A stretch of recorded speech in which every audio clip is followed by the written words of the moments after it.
네, 안녕하세요. 안녕하세요. JJ 성형외과 원장 곽도훈. 홍진주 원장입니다.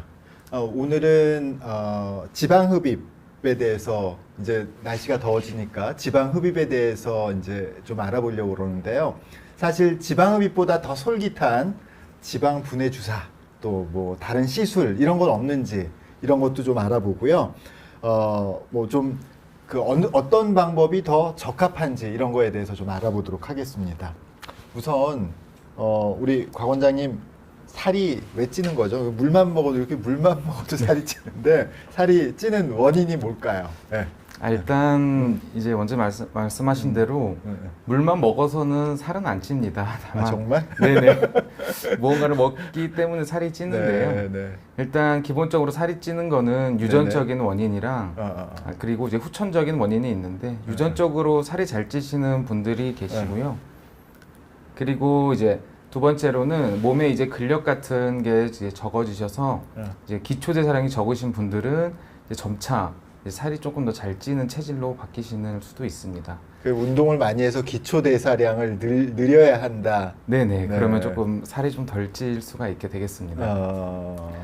그리고 이제 저희가 이제 20살 이전까지는 살이 찌게 되면은 지방 세포 수도 같이 증가하고 그리고 이제 세포 크기도 같이 증가하는데요.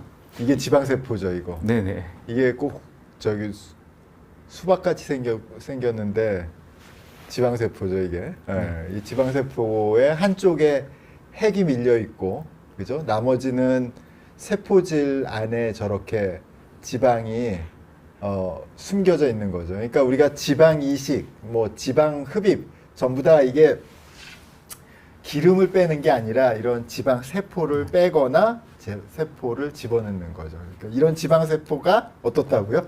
지방 세포를 이제 20세 이전에는 지방 세포 수도 증가하고 크기도 같이 증가하는데 20세가 지나가면은 저희가 이제 살이 찐다고 하면 세포 수는 이제 계속 같은 수를 유지하면서 세포 크기가 이제 증가하게 됩니다. 그래서 이제 어린 나이에 즉 20세까지 이전에 살이 많이 찌셨던 분들은 지방 세포 수도 다른 분들에 비해 조금 많다고 볼 수 있겠습니다. 그러니까 20살이 넘어가면 그게 딱 20살은 아니겠지만 네네. 그러니까 성인이 되면은 이 지방세포 이렇게 지금 이렇게 이게 예를 들어서 뭐 야구공만 하던 게 살찐 사람들은 이제 농구공 크기 정도가 되는 거예요. 네네, 그렇습니다. 그럴 수도 그 정도 네네. 비율도 될 것 같아요, 그죠? 맞습니다. 최대 100배까지도 늘어난다고. 100배까지도. 그러니까 그 야구공이 농구공이 되는 그런 그쵸.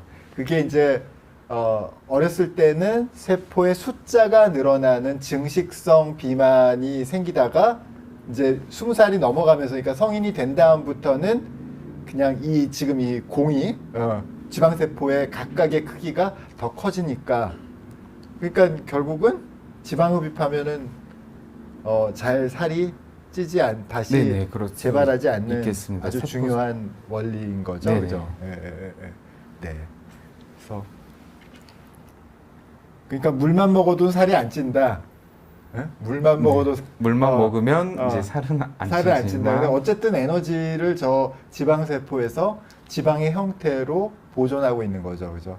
이제 모두 다 이제 원하는 게 남자들은 초콜릿 복근 그리고 식스팩 그리고 여자분들도 뭐 저거 뭐 저러려면 얼마나 살을 빼야 될까 저거 진짜 밥을 제대로 못 먹을 거야 저 정도면은. 네. 근데 어쨌든 저런 걸 원하시고 이제 뭐 여러 가지 다이어트도 하시고 또 수술 그러니까 지방 흡입도 하시고 오늘 소개가 아니라 이제 오늘 얘기하려는 지방 분해 주사 그리고 또 뭐 있죠? 지방 추출 주사도 있고요. 추출 주사. 네, 그다음 이제 뭐 냉동해서 조금 얼리는 식으로 온도를 떨어뜨려서 하는 방식도 있고 여러 가지 종류가 조금 있습니다. 이따 해주시면 되겠다. 네네.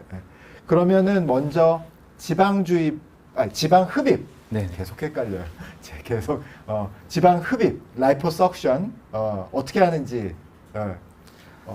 이게 이제 네. 먼저 어떤 방법이 있는지. 네네. 그죠?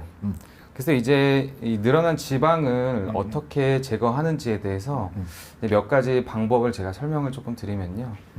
이제 가장 많은 방법은 지방 흡입 수술이 있고 두 번째로는 지방 추출 주사, 세 번째로는 이제 지방 분해 주사가 있겠고 나머지 이제 레이저나 뭐 카복치, 냉동 지방 분해 등등의 방법도 있습니다. 이제 위에 세 가지 보면 뭐 지방 흡입 수술, 추출 주사, 분해 주사 조금 헷갈릴 수 있어서 차근차근 설명해 드리도록 하겠습니다. 네, 차근차근. 네. 일단은 지방 흡입부터. 네. 사실은 이제 가장 그러니까 이제 비교도 이제 하겠습니다만은 가장 사실은 중요한 거죠. 그래서 지방 흡입에 대해서 좀 설명 좀 해주세요. 일단 지방 흡입이라고만 쓴 게 아니라 제가 지방 흡입 수술이라고 이제 따로 이제 여기서 그렇게 하셨더라고요. 작성한 이유는 일반적으로 사람들이 지방 흡입 이제 수술이랑 나중에 지방 추출 주사가 나오겠지만 그 두 개를 요새는 좀 분리하는 편으로 해서 제가 수술이라는 단어를 따로 이렇게 딱 써놨는데 지방 흡입 수술은 일단 기본적으로 이제 수면 마취나 전신 마취로 이제 진행한다고 다들 알고 계시고요. 물론 이제 뭐 국소적으로 할 때는 부분 마취도 가능하지만 이제 수면 마취나 전신 마취를 특징으로 요새들 다들 알고 계시고 일단 우리 뱃속에 지방을 뽑을 부위에 이제 투메센트 용액이라고 하는 용액을 집어넣어서 지방을 잘 뽑힐 수 있게 어느 정도 불린 다음에 이 기구를 넣어서 지방세포를 직접 흡입하는 방법을 지방흡입 수술이라고 합니다. 이거는 기본적으로 간단한 뭐 테이블 같은 데서 한다기보다는 조금 깨끗하게 수술방에서 하는 경우가 대부분이라고 할 수 있겠습니다. 이거 수술실 아닌 데서 하는 것도 네, 있어요. 난 모르겠는데. 뭐 수술실 아닌 데서 하는 거 있어? 이게 요새? 뒤에서 이제 추출 주사 이제 할 때 진짜? 네, 난 따로 몰랐는데요. 드리겠습니다. 네네네. 네. 그러면은 지방흡입 다음이 저거죠. 네. 지방흡입을 이제 그러면은 할 수 있는 부위 또 못하는 데도 있고 네네. 머리 크기는 못 줄일 거 아니에요. 그치? 그렇습니다. 얼굴은 줄일 수 있지만 머리 크기 못 줄일 거 아니야. 나같이 머리 큰 사람은 못 줄이잖아 그거. 네, 그러면은 할 수 있는 부위하고 좀 잘 안 되는 부위하고 절대로 안 되는 부위하고 좀 나눠서. 네네. 그러니까 또 많이 하는 부분이 있잖아요. 그거 네네. 한번 설명 좀 부탁드려요. 일단 가장 많이 하는 부위는 네. 이 그림에서 보다시피 복부 지방 흡입을 가장 많이 하시는 부분이고 다들 가장 신경을 많이 쓰는 부분이기도 합니다. 이제 복부 지방 흡입술을 굉장히 많이 하고 있는 편이고요. 네. 네. 그리고 두 번째로는 이제 여성분들이 많이 하시는 허벅지 그리고 뭐 엉덩이 밑에 같이 이제 아래쪽 억밑살 등을 네 많이 진행하는 편입니다. 진짜 이 자료들은 보니까 이 자료는 지방흡입이 워낙 진짜 특히 이 미국 같은 데서는 진짜 많이 하는 수술이잖아요. 네네. 성형외과 의사들이 지방흡입으로 거의 지방흡입이 아주 성형외과 의사들의 밥줄이지 밥줄. 네? 그렇게 그 정도로 굉장히 많이 하는 수술이기 때문에 그만큼 사실 연구도 많이 돼 있고 이런 사진 자료들도 정말 많아요. 그래서 어느 걸 보여드릴까 막 되게 고민을 했어요. 네, 근데 하여튼 또 네 그리고 네. 뭐 허리 쪽이라던가 이런 라인을 허리. 만들기 위한 뭐 옆구리 보통 저희는 이제 러브핸들이라고 하는 그런 부분도 같이 가능하고요. 요새 다들 뭐 팔 쪽에도 지방이 이제 있으신 분들은 특히 여름에 나시티나 짧은 반팔 같은 거 입으시는 분들은 이제 팔 지방에 대해서 굉장히 고민이 많으신데 팔도 가장 요새 관심이 많은 부위 중 한 부분이라고 할 수 있겠습니다. 팔은 옛날부터 진짜 관심 많았어요. 네. 팔이 사실 다른 데는 좀 감출 수가 있는데 이 팔이 잘 감추기가 어려운 부분 중에 하나이기 때문에 옛날부터 굉장히 좀 대구 랭커님 안녕하세요. 네, 다음. 네. 그래서 그리고 이제 얼굴 부위도 지방 흡입이 가능하고요. 네. 특히나 이제 목 쪽에 이렇게 둔한 각을 갖고 계시는 분들은 이제 이중 턱 부위에도 지방 흡입이 가능합니다. 그러니까 사실은 이게 많이 하는 우리 페이스리프트 네네. 거상을 하면서 밑에를 이렇게 거의 네네 같이 그냥 많이 하는 부분이. 그러니까 결국은 이제 나이가 드시면서 턱 밑으로 지방이 꼭 나이가 안 들어도 뭐 많이 생길 수 있지만 나이가 드시면서 확실하게 그쪽으로 지방이 몰리니까 그쪽을 줄여주는 그런 지방 흡입을 아주 작지만 이런 지방 흡입을 할 수 있다. 네네. 그렇죠? 네. 이것도 이게 앞에 거와 연관돼서 네. 이중턱을 하면 이렇게 좀 드라마틱하게 변할 수 있는 하나의 이게 일러스트 네, 네, 중 네. 하나입니다. 볼살도 뺄 수 있잖아요. 네네, 볼도 얼굴도 지방 어. 흡입이 가능합니다. 눈에는 지방 흡입이에요, 선생님? 눈. 눈 어디 눈? 눈 여기 눈. 거기는 이제 우리 질문 맨날 받잖아. 예. 거기 지방 흡입도 해야 되냐요? 그래서 난 질문 많이 받아요.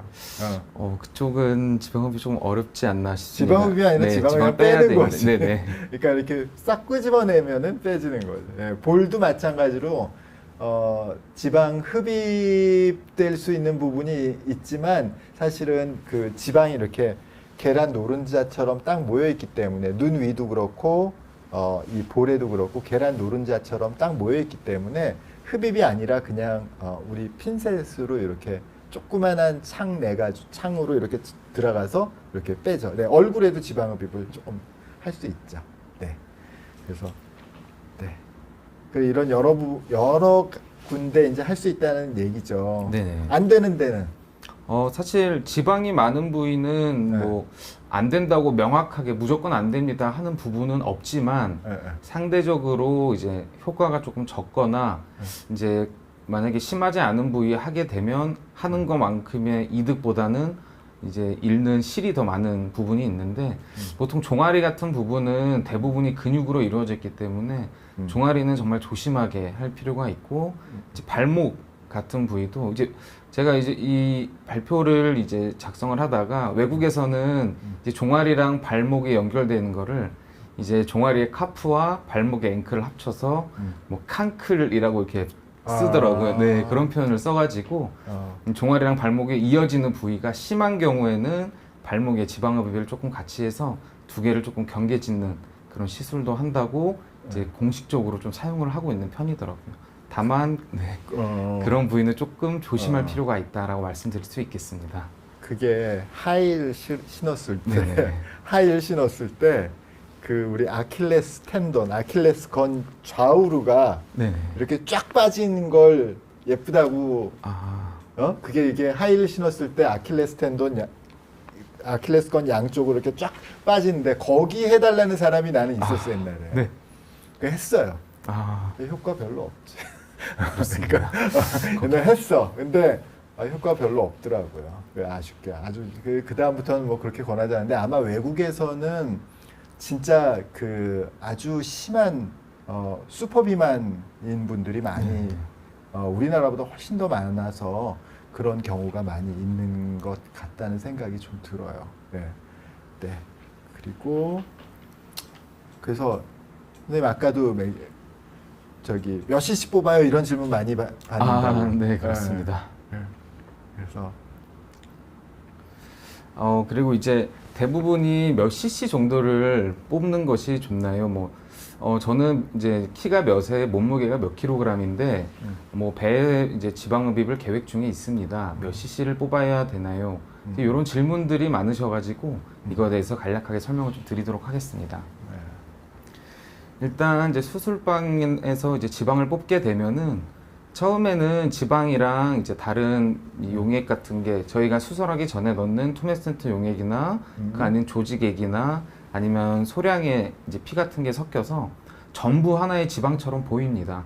그랬을 때 이제 그것을 총량이라고 하고 이제 여기 시간을 조금 뽑은 상태로 가만히 놔두게 되면 밀도 차이에 의해서 지방은 위로 뜨고 나머지 부분은 이렇게 가라앉게 되는데요. 이때 이제 지방이 이렇게 보이는 부분을 우리가 이제 편의상 순수 지방량이라고 부릅니다. 다만 이제 이 뽑은 양을 우리가 보통 지방을 주입할 때는 원심 분리를 돌리는데 그런 경우에는 이제 이런 순수 지방량이 지금 보이는 것보다는 조금 작게 나오겠지만 그래도 이제 지방 흡입에서의 순수 지방량은 편의상 이 그림에서는 이렇게 떠 있는 지방을 순수 지방량이라고 부릅니다. 그러니까 지방이 제일 가벼우니까 기름이 둥둥 뜨니까 위쪽으로 가고 같이 나오는 당연히 지방 흡입하면은 일부 피가 나오고 네. 지금 그 튜메센트라는 걸 사실 잘 모르실 거예요. 네. 튜메센트라는 게 그냥 사실은 뭐 대단한 게 아니라 좀 덜 아프라고 그 비본 네. 그죠? 그 뭐라고 탄산을 약간 섞고 덜 아프라고 그리고 저기 그 국소마취제를 약간 섞은 링거액이라고 생각하시면 돼요. 링거액을 그 지방층에다 막 넣어. 그러면 지방이 좀 이렇게 지방이 물을 많이 먹어서 상대적으로 피도 덜 나고 뺐을 때 지혈도 되고 그런 일종의 그 링거액을 넣는 건데 튜메센트가 이게 빵빵한다는 그런 뜻이거든요. 그러니까 빵빵하게 만들어주는 솔루션이 그 저기 물이다 이렇게 하고 그 다음에 이제 빼면은 그래도 피가 나오지만 보통 그냥 우리가 지방 조직층에서 빼는 것보다 훨씬 더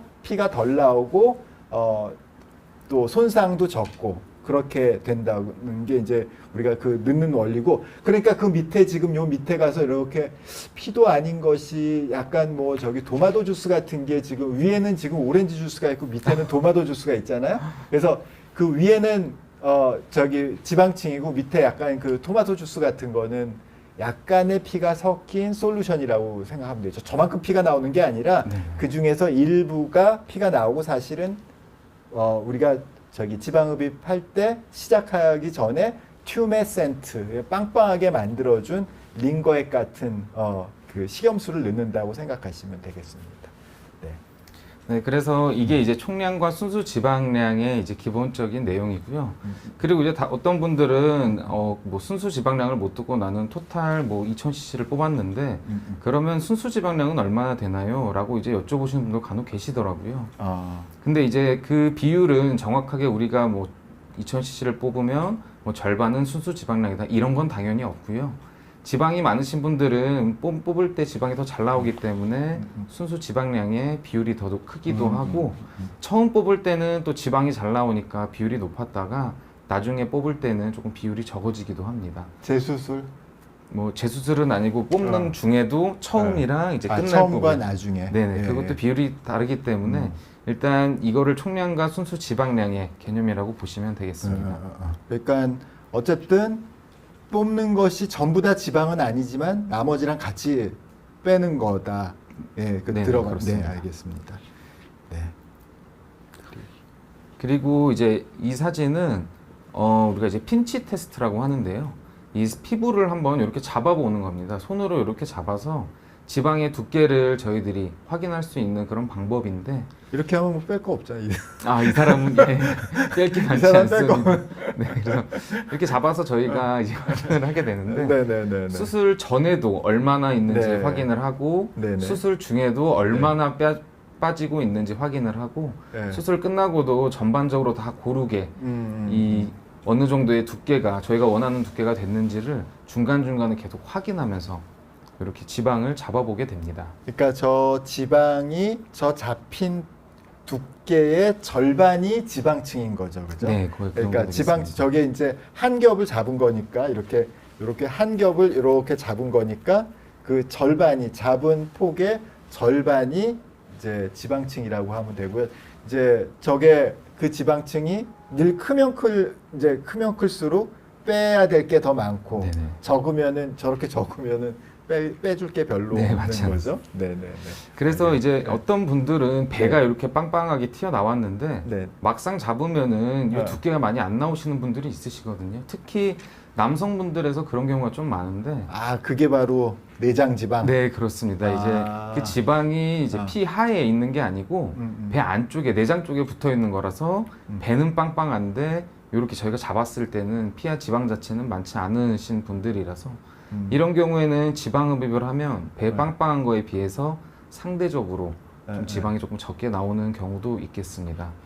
그리고 이제 팔들 다들 관심이 많으신데 팔도 이제 뭐 어느 한 부분 특히 여기 바깥쪽이 조금 빵빵하신 분들은 겉으로 보기에는 조금 빵빵해 보이는데 막상 잡았더니 두께가 굉장히 얇고 하시는 분들은 이제 근육이 발달하신 분들도 이제 이 부피에 비해서 지방이 적으신 분들도 있겠습니다. 그래서 저희가 뽑을 양을 측정할 때는 이렇게 잡아서 정말 피하의 지방이 얼마나 있는지를 꼭 확인하고 지방 흡입술을 시행해야 되겠습니다. 네네네. 내장 지방은 못 빼는 거죠. 아, 예, 내장 지방까지 도달하면 큰일입니다. 그 복강내로 들어가는 거라서. 나 옛날에 사실은 네네. 내장 지방을 누가 빼서 문제가 된 적을 내가 사실은 아, 내장 들은 적이 있어. 아, 내장 지방 어떻게 그 복강내 깊이 넣어. 아, 우리가 지방 흡입하면 네네. 지방 흡입하고 나서 네네. 잘못됐다는 얘기 사실은 많이 듣잖아요. 네네, 그렇습니다. 나는 많이 들었어 정말. 요새는 그런 얘기가 별로 좀 없고 훨씬 더 많이 이제 이게 우리가 이제 그 수술 자체도 안전해지고 의사들의 평균적인 수준이 올라가서 그런 걸 거야 아마. 근데 예전에는 이 지방 흡입하다가 사고 났다는 얘기 제법 들었어요. 근데 사실은 이 지방 흡입이 수술이 정말 어렵지 않은 수술이거든요. 그러니까 조금 경험이 없는 그러니까 성형외과 의사가 아니더라도 이제 이걸 얼마든지 할 수 있거든요. 그러니까 뭐 아주 잘하시는 비성형외과 전문의 선생님들도 있지만 그 중에서는 조금 굉장히 좀 아직 미숙하신 그런 분들이 있거든요. 그런 분들이 하다가 내장 지방을 줄이고 그러면 저거잖아요. 그 뭐라 그러지? 빤빼리. 아, 예. 빤페리토나이티스. 예, 예. 그거 뭐지 그게? 그 복막내 염증이 복막염. 그리고 또 잘못하면은 그 내부 장기 같은 내부 장기, 네, 간 손상, 네. 뭐 비장 손상 이런 거가 의심돼요. 사실은 뭐 지방흡입하면은 색전 뭐 이렇게 뭐 색전이 된다 뭐 이런 얘기가 있었는데 사실 색전에 의해서 문제되는 경우는 저는 거의 들어본 적이 없고 대부분은 사실은 내부 장기 손상 그런 경우가 많은데 사실 이제 요즘은 거기에 대해서 굉장히 의사들이 그 평균적인 수준이 굉장히 올라갔기 때문에 그런 상황까지 가는 일은 거의 없는 것 같더라고요. 네. 그래서 근데 그래도 아까처럼 피는 나니까 수혈을 보통 하는 경우가 많아요. 뭐 그거는 많이 뽑고 적게 뽑고의 차이지만 이제 미국 같이 굉장히 대량으로 뽑는 이제 나라에서는 수혈을 하는 경우가 종종 있다고 합니다. 저희 나라는 아마 많지 않은 것으로 알고 있습니다. 아니 옛날에는 네네. 했어. 아,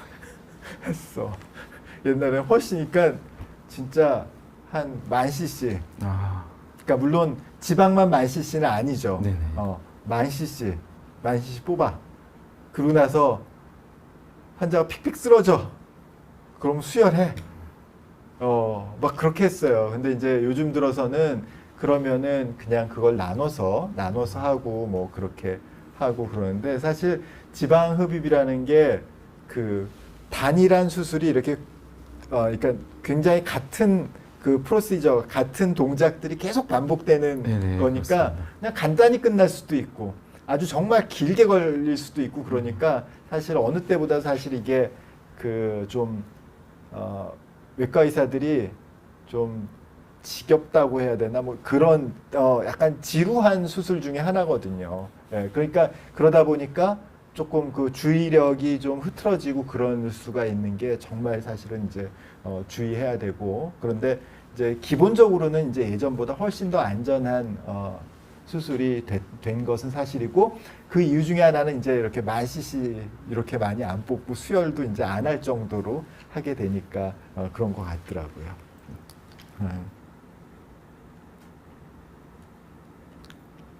계속. 네. 그 얘기 왜 슬라이드 왜 만들었어요 그거? 아, 이거는 이제 뭐 요거는 정확하게 분류되는 건 아니고 네네. 이 지방 축적이 사람마다 이렇게 다르다라는 거를 제가 보여드리기 위해서 집어넣은 건데 어떤 분들은 아예 상체 전부에 이렇게 축적되는 경우도 있겠고 네네. 어떤 분은 배에만 축적되는 경우도 있고 어떤 분은 뭐 이제 하체 쪽으로만 축적되는 분들도 있고 해서 아주 여러 가지 이제 뭐 축적되는 범위가 다를 수가 있습니다. 제가 이제 이거를 집어 넣은 이유가 그러니까 뭐 같은 키와 같은 몸무게라 하더라도 네. 어떤 분은 배에 축적이 많이 돼 있고 네네. 어떤 분은 하체에 축적이 많이 돼 있을 수도 있다는 말씀을 드리고 싶어서 아. 집어 넣게 되었습니다. 그러니까 이게 좀 인종적인 거하고 성별, 네네. 그죠? 그러니까 남자는 주로 복부 복부하고 쪽, 네네. 또 가슴도 또 의외로 남자들, 네네, 그렇습니다. 그 여성분들은 아무래도 허벅지와 힙 뭐 이런데 또 인종적으로도 그런 차이가 있고, 그렇죠? 네네. 네. 네, 오늘 사실 이제 이 프로그램이 Q&A니까 Q&A 저기 지금 크로틸다님 얼굴 지읍을 어떻게 보시나요? 얼굴 지읍을 아주 좋다고 생각해요. 네. 그러니까 선생님, 저도 얼굴 지읍으로 굉장히 많은 양을 뽑을 수는 없지만 네. 얼굴은 이제 지방이 뭐 3cc, 4cc만 들어가도 굉장히 인상이 달라지기 때문에 얼굴에 지방이 많으신 분들은 얼굴 지읍 하시면 네. 뭐 충분히 좋은 효과를 볼 수 있다고 생각합니다. 그러니까 얼굴 지방 흡입할 때 가장 문제라고 생각했던 게 예전에 안면 신경이에요. 안면 신경을 혹시 마비시키면 어떻게 하나? 그러니까 지방 흡입하다가 안면 신경 마비하면 어떻게 하나? 또 혈관 건드려서 터트리면 어떻게 하나? 그렇게 했는데 아까 저기 말씀드린 튜메센트, 그러니까 빵빵하게 물을 넣고 불린 다음에 지방을 빼면은요, 혈관들은 쪼그라들어요. 혈관들은 그 튜메센트에 의해서 쪼그라들고, 또 신경은 지방 흡입하는 캐뉼라의 끝부분이 뭉툭하기 때문에 그 신경을 다치지 않아요. 그래서 얼굴 지방 흡입이 예전보다 사실은 제가 레지던트 때만 해도 얼굴 지방 흡입 잘 안 했어요. 근데 교과서에 나오더라고. 근데 그 이후에 이제 한국의 성형외과가 막 발전하면서 얼굴 지방 흡입을 많이 하는데, 사실 실제로 특히 턱 밑, 그리고 볼, 그리고 얼굴 앞쪽 부분 이런 데 많이 효과가 있습니다. 그래서 얼굴 지방 흡입 좋은 방법이라고 생각합니다. 그리고 뭐 그렇게 많이 양을 빼는 것이 아니기 때문에 조금만 빼도 효과가 있기 때문에 수혈 같은 거 하지 않아도 돼서 되게 좋은 방법이라고 생각합니다. 물론 지방 흡입의 이제 가장 큰 부작용, 울퉁불퉁해지는 거, 그걸 네네. 피해야 되죠. 네. 그리고 쿠쿠406님, 지방 흡입 많이 아파요? 지방흡입에 저희가 할 때 집어넣는 투메센트에 국소 마취제도 당연히 들어가 있기 때문에 네. 전반적으로 잘 집어넣는 경우에는 아주 통증이 많은 건 아니지만 그래도 여러 부위에 많은 부분을 뽑게 되려면 뭐 통증이 있을 수 있기 때문에 그런 경우에는 수면 마취나 이런 뭐 전신 마취 등을 하게 되면은 아픈 거는 특별히 없다고 할 수 있겠습니다. 하고 나서는 조금 통증이 있을 수 있습니다. 하고 나서 생각보다 별로 안 아파요. 네. 진짜 아픈 수술은 성형외과에서 성형수술 중에서 제일 아픈 수술이 가슴에 보형 물는 수술이에요. 제일 아프고, 그죠? 네네. 그리고 그러니까 양악하고 윤곽 같이 뼈를 조금 해서 그건 아프다기보다는 좀 불편하죠. 근데 지방흡입은 사실 조직의 위치를 변경시키는 게 아니기 때문에 사실은 별로 안 아프시더라고요. 그래서 뭐 사실은 그렇게 아픈 거가 문제는 아닐 거예요. 근데 막상 했는데 아파. 홍진주가 안 아프다고 그랬는데. 근데 생각보다 진짜 덜 아프실 거예요. 네. 그리고 안녕님 얼굴도 지방흡입이 된다고요. 네. 김소윤님, 윤곽주사 원리가 어떻게 되나요? 선생님. 이제 뒤쪽에 아까 제가 이거 궁금해하실까봐 네, 준비를 해놔가지고 조금만 기다려주시면 말씀드리겠습니다. 네. 다음. 그리고 이제 지방 흡입하면 몇 킬로나 빠지나요라고 해서 이 다이어트를 지방 흡입으로 하시려는 분들이 있는데 지방 이제 뽑게 되면은 아까 전에 뭐 순수 지방량 이런 말씀 드렸지만 완전한 순수 지방이 아니기 때문에 뭐 순수 지방을 2000cc 뽑는다 하더라도 1kg도 안 빠지는 경우가 대부분입니다. 그래서 이제 지방 흡입해서 몸무게를 줄인다기보다는 지방 흡입은 이제 몸에 있는 라인을 잡는 이제 수술이라고 생각하시는 게 가장 적당한 방법 생각이십니다.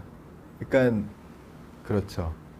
그러니까 로컬한 지방을 의 볼륨을 특정, 그러니까 예를 들어서 전체 그 풍선에서 바람을 빼는 게 아니라 국소적인 부분에 볼륨을 줄이는 거죠. 네네, 그죠? 그렇습니다. 그러니까 예를 들어서 뭐 복부면 복부, 뭐 허벅지면 허벅지 이렇게 국소적인 부분에, 그러니까 사실은 국소적으로 줄어드니까 이 지방흡입의 가장 큰 부작용이 뭐냐면 울퉁불퉁이에요. 하고 나서 울퉁불퉁하다. 이게 가장 큰 문제고 가장 큰 부작용이죠. 그래서 지방흡입하면 몇 킬로나 빠지는 게 문제가 아니라 어떻게 그 부드럽게 만드는 게 관건이라고 할 수 있겠습니다. 네. 그게 가장 큰 목적이라고 생각하시면 됩니다. 그렇다면은 다시 제가 이 질문을 갖고 있는 PPT를 다시 띄우는 이유가 저는 몇 cc를 뽑아야 할 거라기보다는 일단 뭐 배 쪽에 지방이 축적되어 있으신 분들은 어떤 모양을 만들고 싶은지를 저희한테 알려주시고 얼마나 날씬하게 아니면은 뭐 허리가 잘록하게 이렇게 모양을 말씀해 주셔야지. 특히나 제가 이제 아까 전에 저희 유튜브 지금 라이브에서도 뭐 키가 몇에 뭐 몸무게가 몇 킬로인데 뭐 지방 흡입을 뭐 몇 cc를 뽑아야 되나 지방 흡입해야 되나 이런 질문이 마침 네네 올라왔더라고요. 그래서 이런 질문을 제가 굉장히 많이 봐가지고 뭐 몇 cc를 뽑아야 된다기보다는 아까 전에 지방 축적 부위도 다르기도 하고. 그다음에 어떤 분들은 내장 지방이 있으신 분들도 있고 어떤 분은 이제 근육이 있는 부위도 있기 때문에 어떤 모양을 갖고 싶은지 그다음에 뭐 본인은 옆이 좀 날씬한 모양을 갖고 싶다 허리가 잘록한 모습을 갖고 싶다고 하면 그 모습대로 저희가 맞춰서 지방을 뽑는 거지 정확하게 몇 cc를 딱 뽑아야 되겠습니다 라는 것은 이제 없다고 말씀을 꼭 드리고 싶어서 요 이제 얘기를 마침 딱 유튜브에 그런 질문이 또 올라오셔가지고 만약에 이제 키 뭐 170에 몸무게가 78kg인데 다른 데는 다 지방이 없고 복부에만 지방이 많다면 복부는 당연히 지방흡입 하시면 효과가 좋다고 말씀을 드릴 수가 있겠습니다. 네. 그러니까 사실은 뭐 175에 78kg로 뭐 지방흡입까지를 뭐 꼭 하셔야 되는 건 아니겠지만 네네, 그렇습니다. 운동하시면 좋아지실 것 같은데. 근데 사실 나도 저 지방흡입 안 했는데 한번 해보고 싶더라고요. 네, 진짜 지방흡입을 한번 해보고 싶어. 그거 진짜 사실 진짜 나는 이렇게 딱 만져보면은요 내장 지방이 아니야, 피하 지방이야. 그래서 언젠간 하고 싶어 나 정말로. 언젠간 하고 싶은 수술 중에 하나가 복부 지방흡입. 네, 그렇습니다. 네, 하고 나서 제가 후기를 한번. 네. 그래서 제가 좀 정리를 드리면 지방 흡입은 필요한 위치에서 그 상황에 맞게 적당량을 딱 흡입해서 원하는 모양을 만드는 것이고요. 그리고 반대로 이제 저번에 이제 제가 지방 흡입 할 때도 저희 홍 원장님께서 저한테 말씀해 주셨는데 잘 뽑는 것도 중요한데 잘 남기는 것도 중요하다고 저한테 말씀하신 적이 있어서 그런 멋있는 말을 했단 말이에요. 네네. 수술방에서 그런 말씀을 저한테 하셔가지고 그리고 이제 뭐 몇 cc를 뽑는지 어떤 기준을 잡고 지방 흡입을 한다기보다는 이제 적당한 부위에서 적당한 양의 지방을 뽑는 것이 가장 중요하다고 알고 계시면 되겠습니다. 그러니까 사실은 남기는 게 좋다는 게 아마 전 사실 그렇게 상징적으로 얘기 안 한 것 같은데 잘못. 근데 피부 바로 아래층에 있는 그 지방층을 잘 남기는 게 중요한. 그러니까 너무 피부 얕은 층까지 그냥 팍팍 긁으면은 네. 그러면은 바로 그게 울퉁불퉁한 거의 원인이잖아요. 그러니까 왜냐하면 지방 흡입하고 나서 뺀 자리에는 흉터가 생기는 거거든요. 그러니까 우리가 흉터라는 게 바깥에서 보이는 것도 흉터지만 속 안에 왜 이렇게 우리가 다치면 그 안쪽에 이렇게 딱딱한 뭔가가 생기는 거 아시는 분들은 아실 거예요. 얼굴 같은 데나 뭐 팔이나 이렇게 다치면은 다친 속 안쪽에 무슨 몽우리가 있어. 그 몽우리가 뭐냐면 콜라겐을 주 성분으로 한 흉터거든요. 그러니까 지방 흡입을 하면은 그 자리가 바로 콜라겐을 주 성분으로 한 흉터들이 고르게 생겨야 되는데 그게 너무 피부 아래층에 생기게 되면 울퉁불퉁한 거거든. 그러니까 그 피부하고 얇은 지방층 그리고 나서 그 흉터 이렇게 해야지 이게 이상적인 그 모양이도 되고 바깥에서 촉감도 좋고 그런 건데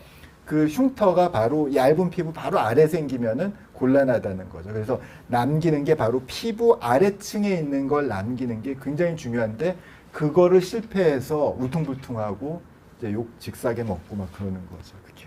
그래서 수술 잘못되고 컴플레인 나오고 막 그러는 게 바로 그런 원인이죠. 네. 그리고 네. 네, 올바른 상담. 네, 그래서 이제 네. 제가 이제 네. 이렇게 네. 몇 킬로에 몇 cc를 뿜어야 된다 보다는 네. 뭐 허리는 잘록하게 골반도 돋보이게 하고 싶습니다라고 말씀하시는 게 가장 이제 본인도 원하는 거를 저희한테 말씀해 주시는 거고 하는 이제 의사들 입장에서도 이제 더 계획을 잘 세울 수가 있게 됩니다. 네. 이제 여러분들이 더 궁금해하시는 이제 주사.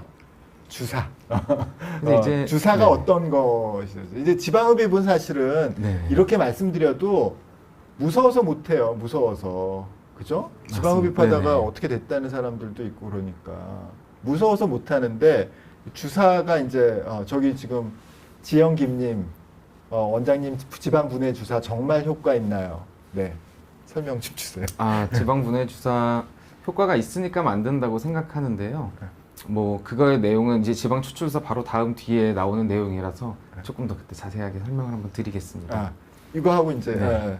지방 추출 주사라고 요새 람스 주사라고들 다들 알고 계시는 그런 주사인데 이제 사실 기본적인 지방 흡입과 완전히 똑같은 이제 시술입니다. 투메센트라는 용액을 이제 뽑을 만큼 뽑는 부위에다 집어넣고 아까는 이제 기계로 저희가 이제 지방을 뽑았다면 이번엔 요 50cc 주사기 하나를 가지고 똑같은 원리로 국소적인 부위를 뽑는데 다만 주사기로 기계의 힘을 안 빌리고 국소적인 부위로 적은 양만 뽑기 때문에 수면 마취나 전신 마취 안 하고 뭐 기본적인 투메센트 마취로만 가능하고 또 캐뉼라를 작은 걸 쓰기 때문에 뭐 흉터가 적다라고 이제 얘기를 하는데 완전히 지방 흡입과 똑같습니다. 다만 그 양을 적게 주사기로 뽑아서 이런 경우에는 이제 수술방에 가서 완전히 소독까지는 안 하고 기본적인 시술실에서 하는 경우도 있다고 하고요.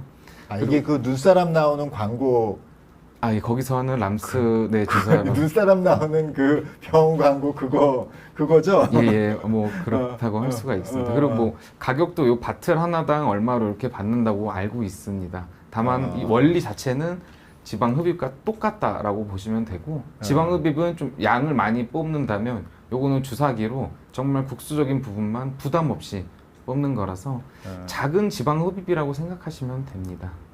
그리고 저거 뭐 어디다 넣는다고 그러더라고요 또. 뭐 지방 뭐 그것까지는 이제 뭐 지방 이식이 필요한 부위는 더 넣을 수도 있겠습니다만 일단 그 지방 추출 주사는 이런 원리입니다. 똑같은 원리입니다. 알겠습니다.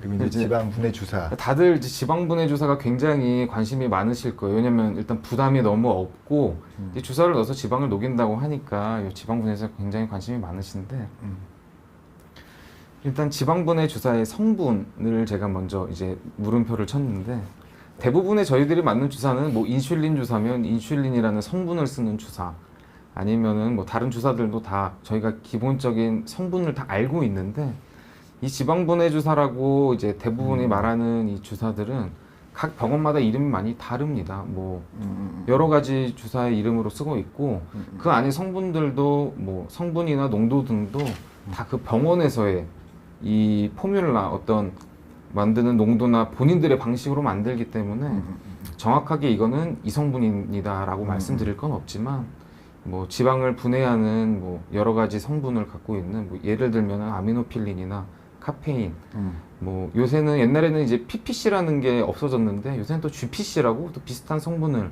써서 만들기도 하는 그런 이제 성분들로 지방 분해 주사를 만드는데 뭐 물론 뭐 효과가 있어서 뭐 지방 분해 주사라는 거를 만들지만 완전히 어떤 제약회사에서 나오는 주사는 지금 특별하게 뭐 많이 밝혀져 있는 건 없다고 보시면 되고요. 아미노필린이 그 천식량이죠. 맞습니다. 네. 천식약입니다. 그러니까 그게 옛날부터 지방 분해 주사라고 했는데 사실 너무 효과가 약하다고. 그래서 네네. 별로 사용을 안 하다가 PPC 그죠? 네네. PPC를 포스파티딜 콜린 네네. 외웠어요. 그리고 근데 그게 금지됐다면서요. 네네. 이게 좀 부작용이 있어서 음. 피부가 괴사되거나 음. 뭐 색소 집착이 심하거나 그래서 어. 지금은 부작용 때문에 금지된 주사입니다. 그리고 지금 쓰는 거는 다음이죠, 그거. 네. 그리고 이제 이거 지방분해 주사 HPL. HPL이라는 주사를 인터넷으로 찾아보면은 지방분해 주사를 치면 꼭 따라오는 얘기인데 요거는 이제 HPL이라는 성분이 아니고요. 이거는 원리의 이름입니다. 이제 하이퍼토닉 파마콜로지 리포 디솔루션이라고 해서 이제 저삼투압을 이용한 건데 쉽게 말하면 농도가 적은 데서 농도가 높은 쪽으로 물이 이동하는 형상을 얘기하는 건데 농도가 적은 물을 집어넣어서 지방세포 안쪽으로 물이 이동하게 해서 지방을 터트린다는 그런 원리로 만든 주사입니다. 그래서 이 HPL이라는 원리 더하기 이제 지방 분해에 도움이 된다는 그런 성분들을 조합해서 지방 분해 주사라고 시술하는 이제 병원들이 대부분이라고 생각하시면 되겠습니다. 그러니까 저거네 하이포토닉 저장성하고 예.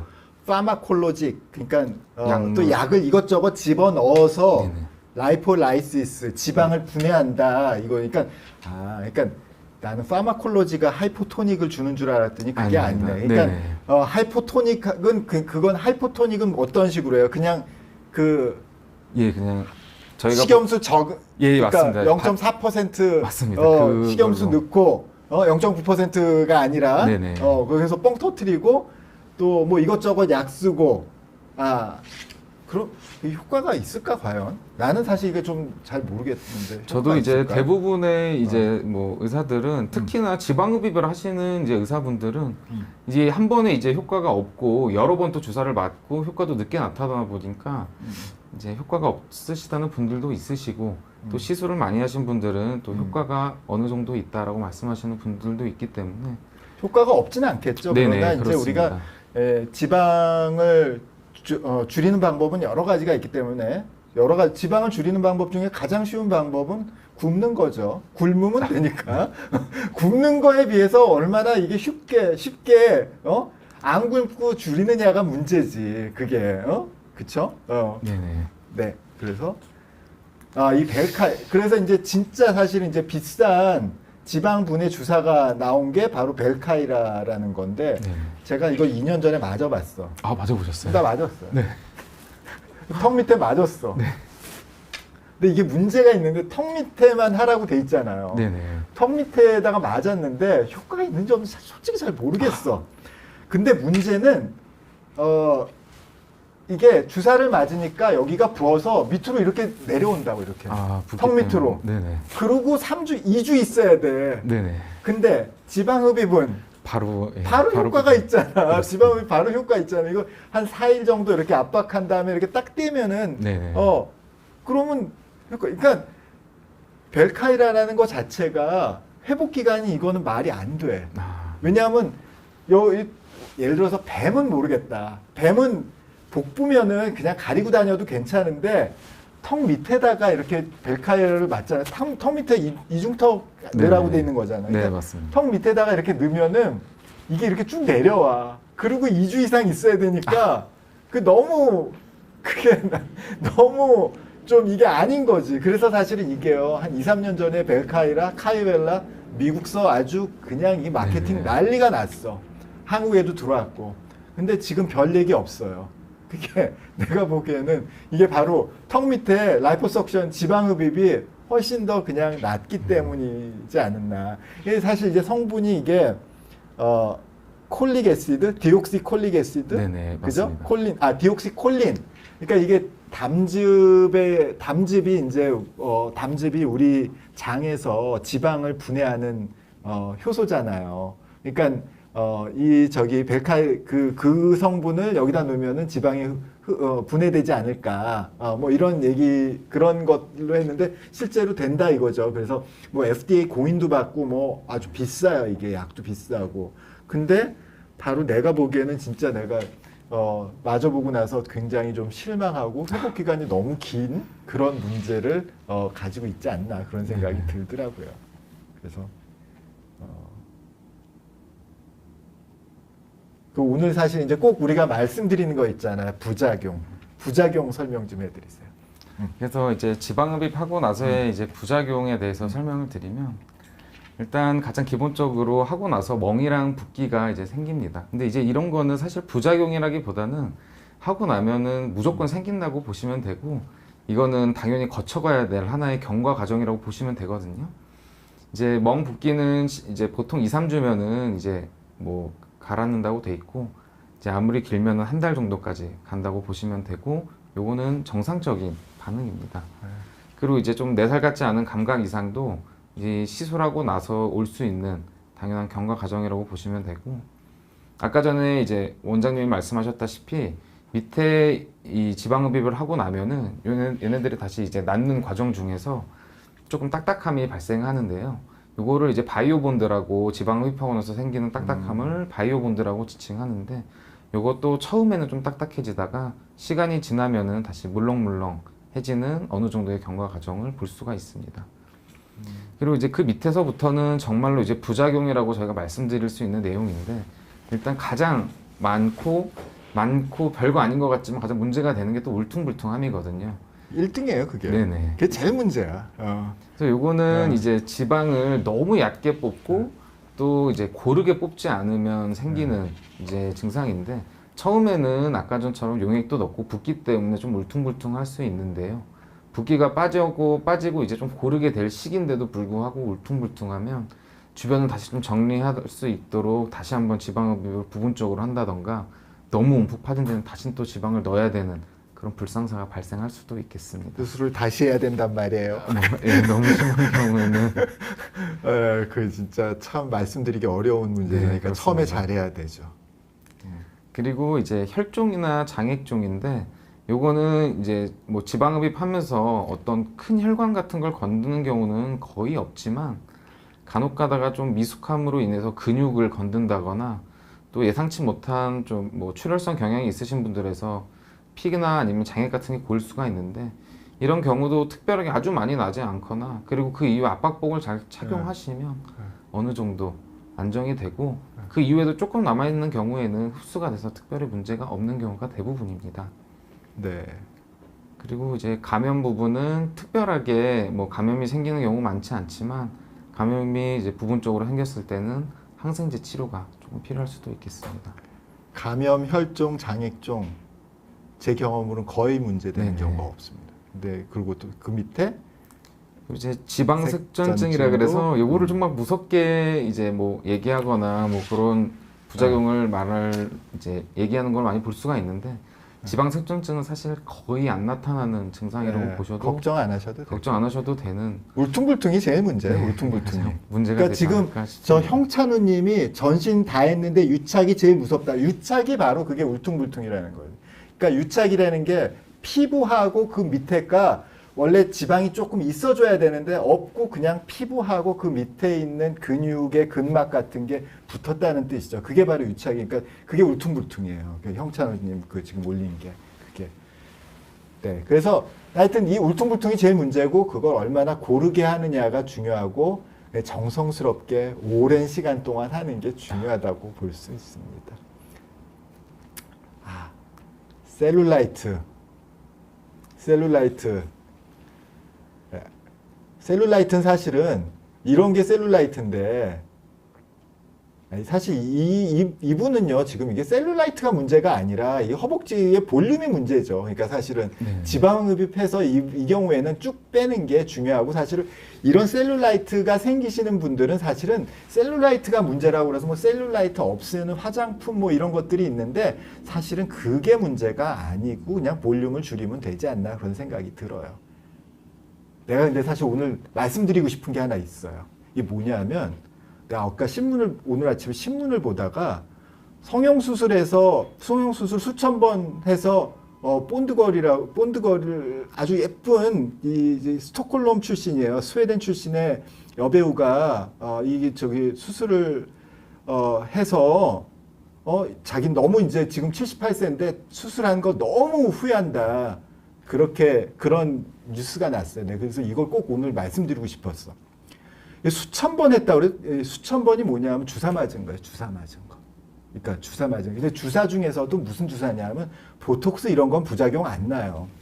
근데 필러 중에서도 안 녹는 필러 또뭐 그러니까 허용되지 않은 불법 필러들을 이 사람 많이 맞은 거예요. 지금 보면은 여기 보면은 이렇게 돼 있죠, 요게. 이렇게 이게 전형적으로 필러를 맞았는데 이 사람의 필러 중에서 제일 문제가 되는 게 뭐냐면 입술 필러예요. 입술은 원래 그러니까 이 사람이 맞았다고 주장하는 것 중에 하나가 공식적인 게 아테콜이라는 거거든요. 근데 아테콜은 원래 입술에는 넣으면 안 된다고. 입술에 안 넣어요. 근데 지금 이 사람 보면은 입술하고 이런 팔자주름 없애려고 이렇게 많이 넣었거든요. 그것도 제가 늘 얘기하죠. 이 필러는 깊은 층에 넣어야 된다고. 얕은 층에 넣으면 안 되고, 주름 없애려고 넣으면 안 되고, 볼륨을 늘리기 위해서 넣어야 되는데, 바로 이런 거고, 이 사람은 그 이후로요, 이걸 제거하려고 수술을 진짜 여러 번 한 거예요. 그러니까 성형 수술은 오히려 이 문제를 해결해 주려고 그러는 거였고, 이 사람을 이렇게 만든 거는, 이거는 주사야. 성형 수술이 아니야.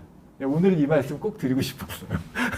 그래서, 그러니까 수술은 이걸 해결해 드리려는 방법이었죠. 네. 하여튼, 네. 그래서, 바로 제가 요거 마지막으로 꼭, 오늘 라이브 때 꼭 말씀드리고 싶었어요. 그리고 오늘 질문 엄청 많았는데요. 질문 내일 정리해가지고 올려드리겠습니다. 네. 네.